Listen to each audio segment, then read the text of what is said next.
Tokyo अलिम्पिकआ दिनै थुंगेलांबाय। अलिम्पिकनि थांनाय सनिबार खालि खुंफुंनाय जेभलिन खुबैनाय बादायलायनायाव भारतनि जेभलिन खुबैगिरि नीरज चोपड़ाया हादरनि थाखाय गिबिसिन सनानि मेडेल देरहानो हायो। बेनि अनगायैबो भारतआ गावनि आवथायाव मोनसे सनानि मेडेल, 2 रुपानि मेडेल आरो 4 ब्रन्जनि मेडेल गासै मोन 7 मेडेलफोरखौ लाबोनो हायो।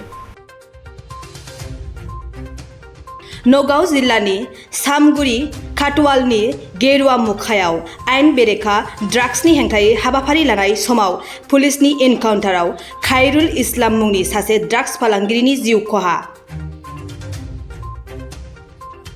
आफगानिस्तानाव रैखाथि हानजा आरो उदखारि हानजा तालिबाननि गेजेराव गिख्रंथाव दावहाया सोलिगासिनो दं।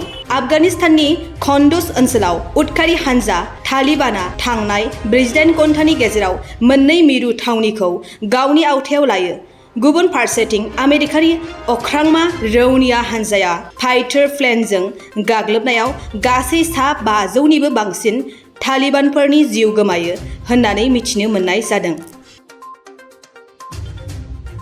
बाक्सा जिल्ला तामुलपुर महकुमानि सिङाव थानाय नाग्रिजुलि हस्तिनापुर गामियाव हाग्रानिफ्राय आदार नागिरनानै ओंखारबोनाय मैदेरनि फालोआ गामियारि ओनसोलाव उदखार खालामदों।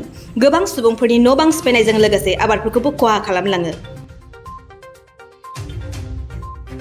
चन्द्रपुराव डाम्पिं ग्राउन्ड गायसननायखौ ओनसोलनि रायजो राजाफ्रा गुबुन गुबुन रोखोमै हेंथा हाबाफारि लाबोनाय बायदिनो दिनै रेल लामा होबथानाय हाबाफारि लानायाव रायजो राजा आरो पुलिसनि गेजेराव दुंहाव थासारि सोमजिदों।